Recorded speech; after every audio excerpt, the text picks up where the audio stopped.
నమస్కారం, welcome to reflection news. Content నచ్చితే like, share, subscribe చేయర్రి. ఇంకా బాగా నచ్చితే పే చేసుకుని మాత్రం అస్సలు మర్చిపోవద్దు. మీరు పంపే రూపాయి అయినా కూడా నాకు అది చాలా చాలా చాలా ఇంపార్టెంట్ అండ్ చాలా పెద్దది. జకీర్ నాయక్, మనం ఈ పేరు విని చాలా రోజులైంది కాదు, సంవత్సరాలైంది. ఎందుకంటే చేసిన తప్పుకు భయపడి దేశం వదిలి పారిపోయాడు కాబట్టి. ఇప్పుడు మళ్ళీ వార్తల్లో మనిషి అయ్యాడు. లేటెస్ట్గా ఇండియన్ ముస్లిమ్స్కు గీతోపదేశం చేశాడు. ఇండియన్ ముస్లిమ్స్ మేల్కోవాలట, కళ్ళు తెరిచి కళ్ళ ముందు జరుగుతున్నది చూడాలట.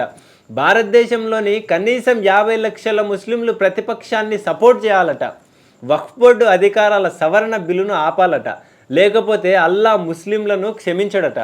ఇంకా చాలా వాగాడు ఈ పారిపోయిన ఇస్లాం ఉద్ధారకుడు. 2016లో భారతదేశం వదిలిపెట్టి పారిపోయిన జకీర్ మలేసియాలో తలదాచుకుంటున్నాడు. ఇండియన్ గవర్నమెంట్ ఇతడిపై రెడ్ కార్నర్ నోటీసులు జారీ చేసింది. టెర్రరిజం, మనీ లాండరింగ్ వంటి నేరాలకు పాల్పడినందుకు అరెస్ట్ వారెంట్ జారీ చేసింది.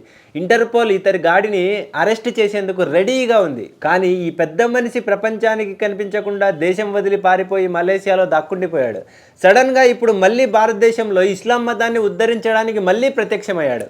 కొద్ది వారాల క్రితం భారత ప్రభుత్వం వక్ఫ్ బోర్డు అధికారాల విషయంలో సవరణ బిల్లును ప్రవేశపెట్టిన విషయం అందరికీ తెలిసిందే.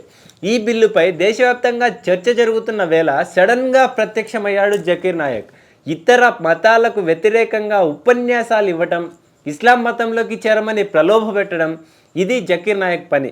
ఇది బయటకు కనిపించేది మాత్రమే. జకీర్ నాయక్ అనే వ్యక్తిలోని చీకటి కోణం మరొకటి ఉంది. కేవలం మత సంబంధమైన ప్రబోధాలు చేస్తున్నట్టు పైకి నటిస్తూ ఐఎస్ఐఎస్, లష్కర్ ఈ తైబా వంటి తీవ్రవాద సంస్థలతో సంబంధాలు పెట్టుకున్నాడు జకీర్ నాయక్. ఇస్లాం మతం పేరు చెప్పి ఫండ్స్ కలెక్ట్ చేసి ఆ నిధులను టెర్రరిజం కోసం ఉపయోగించాడు జకీర్. స్కాలర్షిప్ల పేరుతో అమాయక ముస్లింల యువకులను మభ్యపెట్టి మైండ్ మార్చి ఇరాక్, సిరియా లాంటి దేశాలకు పంపించి టెర్రరిస్టులుగా మార్చేశాడు.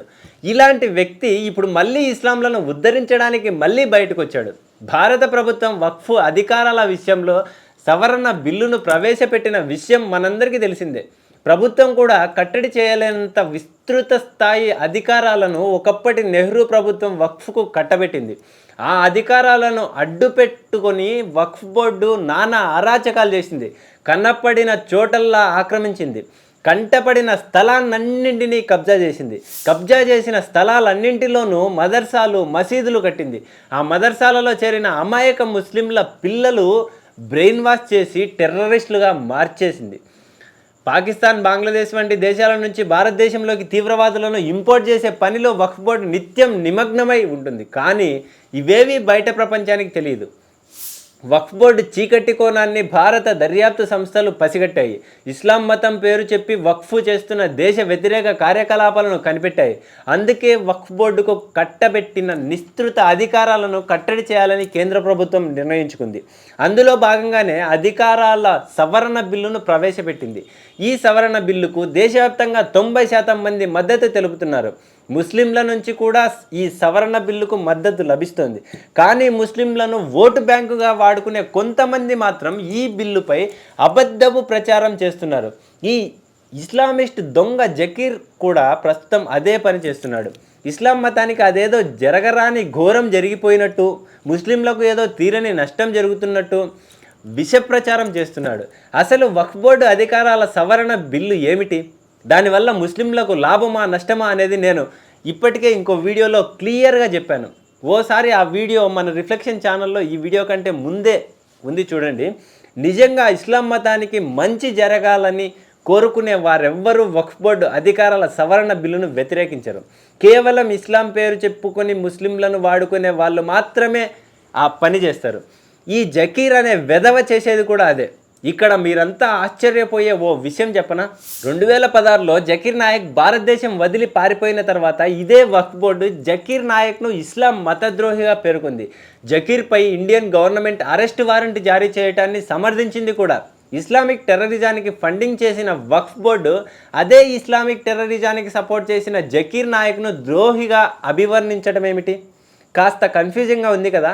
అదే మరి మన కళ్ళ ముందు కనిపించేవన్నీ నిజాలలా మనకు కనిపిస్తాయి అంతే. కానీ అసలు నిజం వేరే ఉంటుందన్నమాట. జకీర్ నాయక్ గురించి మరిన్ని షాకింగ్ విషయాలు చెప్తాను వినండి. జకీర్ను యూకే, కెనడా వంటి దేశాలు మోస్ట్ వాంటెడ్ క్రిమినల్ లిస్టులో చేర్చాయి. హ్యాపీ క్రిస్మస్ చెప్పటం ఇస్లామిక్ సిద్ధాంతాలకు వ్యతిరేకమని వాగినందుకు చాలా క్రిస్టియన్ దేశాలు జకీర్ను బ్యాండ్ లిస్టులో చేర్చాయి.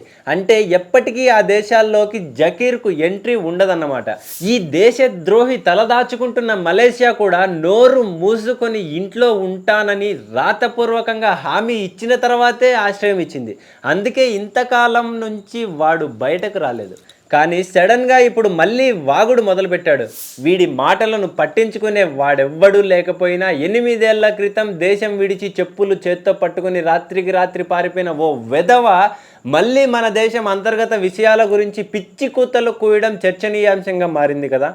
అందుకే అందరికీ క్లారిటీ రావటం కోసమే ఈ వీడియో చేయడం జరిగింది. ఫేక్ మనుషులను, ఫేక్ మాటలను దయచేసి నమ్మకండి. జై హింద్, జై భారత్.